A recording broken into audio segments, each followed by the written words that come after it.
Hello and welcome to my review of Ginger Star by Leigh Brackett.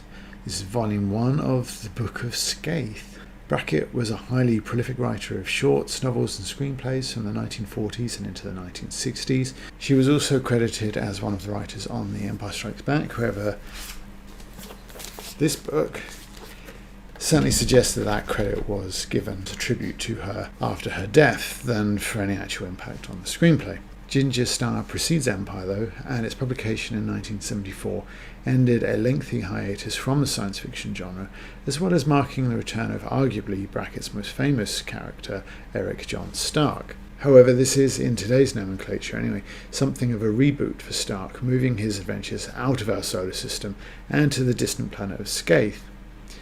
While Stark's Borosian backstory is intact, there is little to no connection with his other earlier adventures. The plot is simple enough, with Stark's mentor Simon Ashton missing on Skaith and presumed kidnapped or murdered by the isolationist local rulers. Stark arrives to investigate and immediately goes about ruffling feathers, assaulting a local magistrate and, after being revealed as the prophesied destroyer of the local power structure, bringing about a revolution. Things are a touch linear, a little bit episodic, as Stark sets off across country to find the mythical fortress of the Lord's Protector and rescue or seek revenge for Ashton. Along the way he meets various peoples, usually not friendly, and largely reliant on brawn not brains, he escapes the various adventures and dilemmas until the final showdown, which I won't spoil if I can help it anyway. The world created by Brackett is, like Stark's pilgrimage, relentlessly interesting. The world is a melange of cultures, each interacting with each other to complicate the journey, but also to fairly effectively blunt the edges of the story's episodic nature. Each culture is individual, its diplomacy interesting, its intricacies occasionally bizarre, but in the setting provided always convincing. It's one of the more interesting worlds of fantasy I've had the pleasure to visit, and is certainly the star of the show, if you like, because Stark himself is little more than a character outline at times. Having said that, it is a little difficult to see what more Brackett could do with her lead. His quest, seeking to find and rescue his mentor, establishes him as honourable, as does his protection of the prisoner buyer, despite her unwavering antipathy for him as an outsider.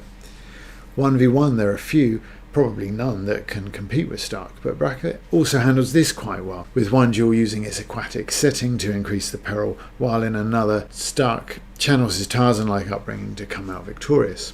Morally and physically, Stark is indisputably beyond reproach, but we get little emotion from the man. Indeed, he occasionally switches off his humanity to come out on top.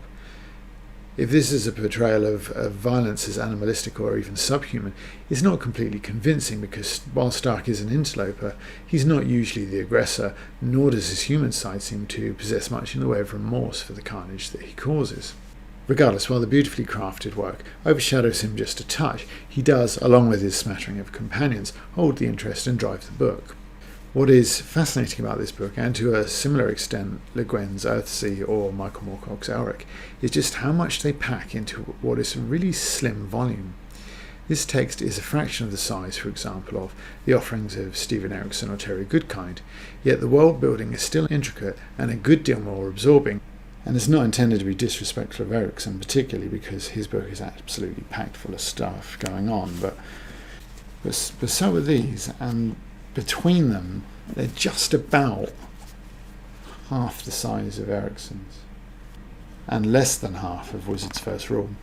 I guess what I'm saying is that writing well is better than writing a lot. As Stark and company head further and further north, the weather adds to the list of threats.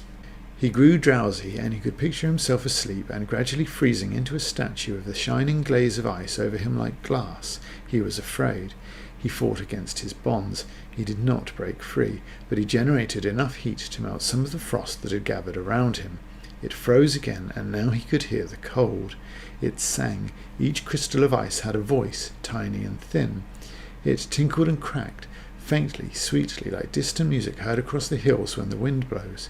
It chimed, and the chiming spoke elfinly of sleep and peace, peace, an end to striving. All living things must succumb to that at last, surrender to sleep and peace. In a handful of short, simple sentences, Brackett packs a huge amount of content, There's also a lot of poetic technique in play here. The most obvious is the anaphora, the repetition at the start of each line. We have he, and then transitions to it, followed by the final stanza which breaks the scheme, the final deviation itself being extremely common in poetry.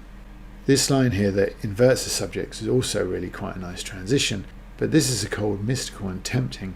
We later learn that the cold is conjured in an attempt to effect a rescue, and we can see it insidiously creeping into Stark. This long sentence in the opening sucks the pace out of a novel that, because of its shortness as much as anything, is generally racing along. Drowsy is a really good word for this, though. It begins with the plosive, generally to be minimised when creating a sense of softness, but the two vowels both elongate. The Y there matches the double E's of asleep and freeze. The line is packed with fricatives, H, F, S and Z, so that it starts to feel like a long sigh or even the hiss of heat being extinguished. Most of the plosives that Brackett uses are the soft ones, voiced G's here and here, that are paired with an L, a weakening lateral, and another phoneme formed by a gradual air release. The R here performs a similar softening function, but rhoticity varies wildly by accent, so I wouldn't necessarily want to read too much into that. But you can see the pattern, the soft plosives, the gentle fricatives it repeats, while tinkled and cracked have harsher plosive phonemes. By definition, tinkled overrides that harshness. Then again we have the fricatives faintly, sweetly, joined with longer E's again, always softening, always easing. Like distant music heard across the hills when the wind blows is just a really nice piece of imagery, but is also required so that the chiming that is on the next line doesn't read like the great clanging of church bells, but the elfin enticing to sleep and peace. These words are also an inversion, the fricative swapping places with the P, both surrounding that long E again. Elfin is a great word as well. It's tiny, it's soft, it's delicate, but it's also magical. It's the first suggestion that this is a cold not natural, but conjured as a weapon. And this final line again repeats the pattern. It might be the gentlest imperative that I've ever seen, and it's a fitting end to a great passage, a hint of the magical, a cold, luring Stark to his sleep, written so carefully, so gently, that you could almost whisper this to a child as a lullaby if it wasn't for that hint of the insidious. And later in the novel we get a contrast with a much harsher, plosive-driven alliteration. The battle against wind and cold and cruel terrain was a clean one, uncluttered by ideas, ideals, beliefs, or human spite. You can really feel in those words the difference between the gentle, weak phonemes used to portray the coaxing cold in the earlier scene and the stronger, unvoiced K phonemes that seem by contrast sharp-edged. It's a good example of how Brackett packs a great literary punch in 100 words across 2 passages. Lesser writers can't do this with 1,000 words, and far too many can't do this at all. Brackett also sets a really nice scene. These are occasionally perfunctory, inevitable, I guess, in a book so small, but likely some of that brevity is also due to its earlier serialization in the periodical Worlds of If. But when Brackett pulls out all the stops, she paints a vivid image indeed. The forces of wind and water, thaw and freeze, had worked at the rock walls, scouring, carving, polishing, wearing away. Sheathed in ice, the sculptures seemed alive in the shaking light of the aurora. Great faces watched with deep gouged eyes, towering pinnacles soared and tottered, gargoyle wings to spread out to shadow the little humans passing beneath. In the wider places where softer strata had been carried off, whole crowds of cowled and hooded forms seemed to whisper together. The wind from the high north blew down the pass, chuckling and singing, talking to the shining creatures it helped to create.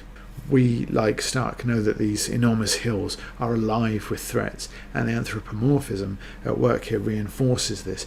Gargoyles, like the elfin earlier, is a single word doing the work of many.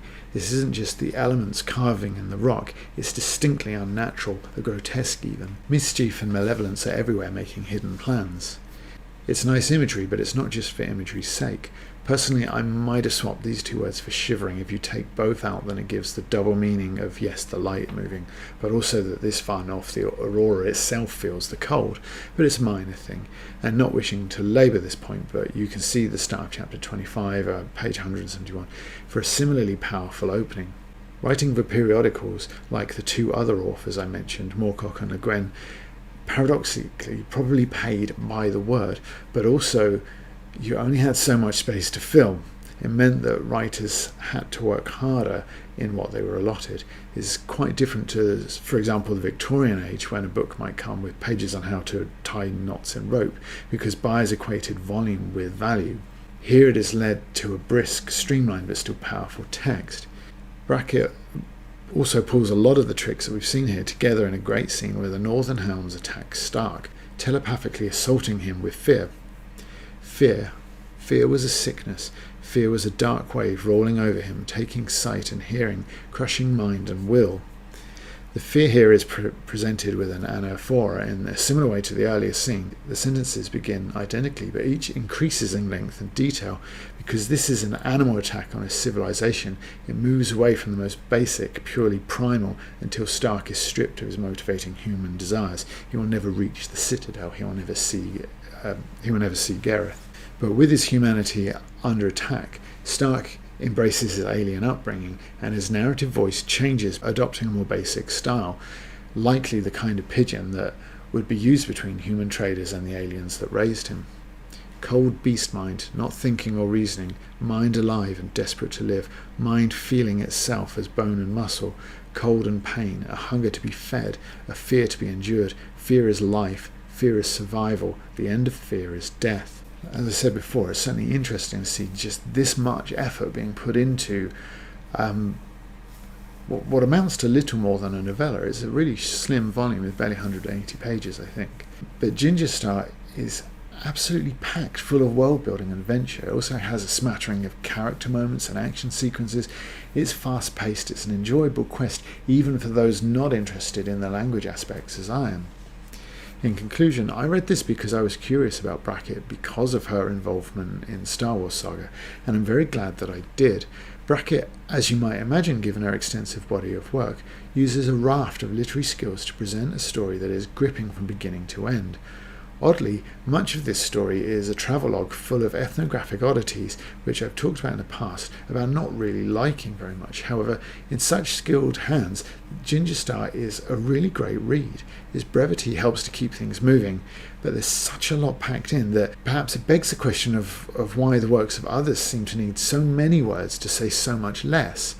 Stark is relentless and Reacher-esque in his lack of weaknesses, yet his goal and his behaviour is honourable enough, and his alien companions display enough humanity that their vulnerability and strength makes them too likeable and convincing. Aside from Philip Pullman, I'd recommend this over any fantasy I've read that was published in the last 20 years, and I'd expect fans of Moorcock, Le Guin, and any of the other writers in that period to enjoy this as much as I did. Is it just me though, or does he look like Gene Roddenberry on that cover?